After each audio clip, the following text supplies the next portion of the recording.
বিধানসভাৰ চৌহদত অখিল গগৈৰ প্ৰতিবাদ প্ৰণৱ দলে আৰু আদিত্য ৰাভাৰ গ্ৰেপ্তাৰৰ বিৰুদ্ধে অখিল গগৈৰ প্ৰতিবাদ সাব্যস্ত কৰিছে শীঘ্ৰে দুয়োকে মুকলি কৰি দিবলৈ দাবী জনাইছে অখিল গগৈ মাইক্ৰ ফাইনেন্সৰ ঋণ মাফ কৰিম বুলি মহিলাসকলক প্ৰতাৰণাৰ অভিযোগ উত্থাপন কৰিছে অখিল গগৈ চৰকাৰৰ বিৰুদ্ধে কেৱল ২,০০০ কোটি টকাৰ হে ঋণ মাফ কৰিলে চৰকাৰে মুঠ ঋণৰ পৰিমাণ আছিল ১২,৫০০ কোটি এতিয়াও ১০,৫০০ কোটি টকাৰ ঋণ মাফ কৰিবলৈ বাকী আছে চৰকাৰে কৃত্ৰিম বান সন্দৰ্ভতো প্ৰতিক্ৰিয়া ব্যক্ত কৰিছে অখিল গগৈ দুজন জনজাতি নেতা এজনৰ নাম আদিত্য ৰাভা আৰু আনজন হ'ল প্ৰণৱ দলে তেওঁলোকে দীৰ্ঘদিন ধৰি অসম চৰকাৰে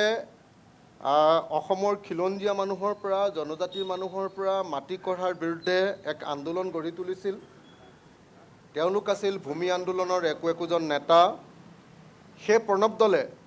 আৰু সেই আদিত্য ৰাভাক ইতিমধ্যে গ্ৰেপ্তাৰ কৰিছে আৰু সম্পূৰ্ণৰূপে অসমত গণতান্ত্ৰিক অৱস্থাটো নাইকিয়া কৰি দিব খুজিছে আপোনালোকে নিশ্চয় লক্ষ্য কৰিছে যে য'ত জুবিন গাৰ্গৰ ফটো অঁকা হৈছিলে তাত পুৰা বেৰ দি বন্ধ কৰি দিয়া হৈছে বোলে তাত ফুল ৰুব তো গোটেই দেশখনত গোটেই ৰাজ্যখনত আজি হিমন্ত বিশ্ব শৰ্মা চৰকাৰে গণতন্ত্ৰক হত্যা কৰিছে চাৰিওফালে কেৱল আৰু কেৱল আদানী আম্বানী ৰামদেৱক মাটি দিয়াৰ টাটাক মাটি দিয়াৰ কোব উঠিছে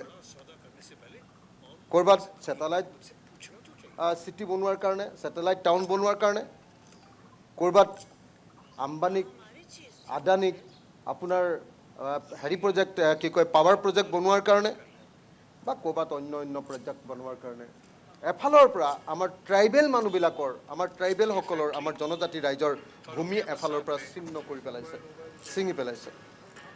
সেইকাৰণে এই কামৰ বিৰুদ্ধে আজি আমি ৰাইজৰ দলৰ ২জন বিধায়কে প্ৰতিবাদ সাব্যস্ত কৰিছোঁ আৰু অকণো দেৰি নকৰাকৈ আদিত্য ৰাভা ডাঙৰীয়া আৰু প্ৰণৱ দলে ডাঙৰীয়াক মুকলি কৰি দিবৰ কাৰণে চৰকাৰৰ ওচৰত আহ্বান বা দাবী উত্থাপন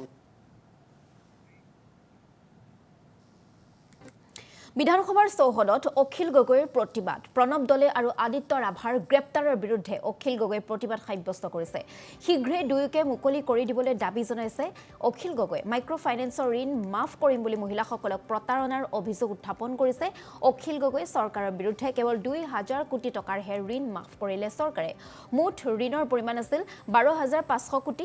এতিয়াও ১০,৫০০ কোটি টকাৰ ঋণ মাফ কৰিবলৈ বাকী আছে চৰকাৰে কৃত্ৰিম বান সন্দৰ্ভতো প্ৰতিক্ৰিয়া ব্যক্ত কৰিছে অখিল গগৈ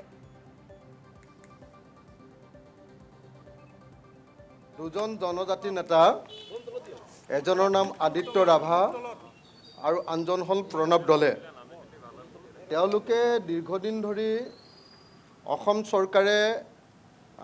অসমৰ খিলঞ্জীয়া মানুহৰ পৰা জনজাতিৰ মানুহৰ পৰা মাটি কঢ়াৰ বিৰুদ্ধে এক আন্দোলন গঢ়ি তুলিছিল তেওঁলোক আছিল ভূমি আন্দোলনৰ একোজন নেতা সেই প্ৰণৱ দলে আৰু সেই আদিত্য ৰাভাক ইতিমধ্যে গ্ৰেপ্তাৰ কৰিছে আৰু সম্পূৰ্ণৰূপে অসমত গণতান্ত্ৰিক অৱস্থাটো নাইকিয়া কৰি দিব খুজিছে আপোনালোকে নিশ্চয় লক্ষ্য কৰিছে যে য'ত জুবিন গাৰ্গৰ ফটো অঁকা হৈছিলে তাত পুৰা বেৰ দি বন্ধ কৰি দিয়া হৈছে বোলে তাত ফুল ৰুব তো গোটেই দেশখনত গোটেই ৰাজ্যখনত আজি হিমন্ত বিশ্ব শৰ্মা চৰকাৰে গণতন্ত্ৰক হত্যা কৰিছে চাৰিওফালে কেৱল আৰু কেৱল আদানী আম্বানী ৰামদেৱক মাটি দিয়াৰ টাটাক মাটি দিয়াৰ কোব উঠিছে ক'ৰবাত ছেটেলাইট চিটি বনোৱাৰ কাৰণে ছেটেলাইট টাউন বনোৱাৰ কাৰণে ক'ৰবাত আম্বানীক আদানীক আপোনাৰ প্ৰজেক্ট পাৱাৰ প্ৰজেক্ট বনোৱাৰ কাৰণে বা ক'ৰবাত অন্য প্ৰজেক্ট বনোৱাৰ কাৰণে এফালৰ পৰা আমাৰ ট্ৰাইবেল মানুহবিলাকৰ আমাৰ ট্ৰাইবেলসকলৰ আমাৰ জনজাতি ৰাইজৰ ভূমি এফালৰ পৰা ছিঙি পেলাইছে সেইকাৰণে এই কামৰ বিৰুদ্ধে আজি আমি ৰাইজৰ দলৰ ২জন বিধায়কে প্ৰতিবাদ সাব্যস্ত কৰিছোঁ আৰু অকণো দেৰি নকৰাকৈ আদিত্য ৰাভা ডাঙৰীয়া আৰু প্ৰণৱ দলে ডাঙৰীয়াক মুকলি কৰি দিবৰ কাৰণে চৰকাৰৰ ওচৰত আহ্বান বা দাবী উত্থাপন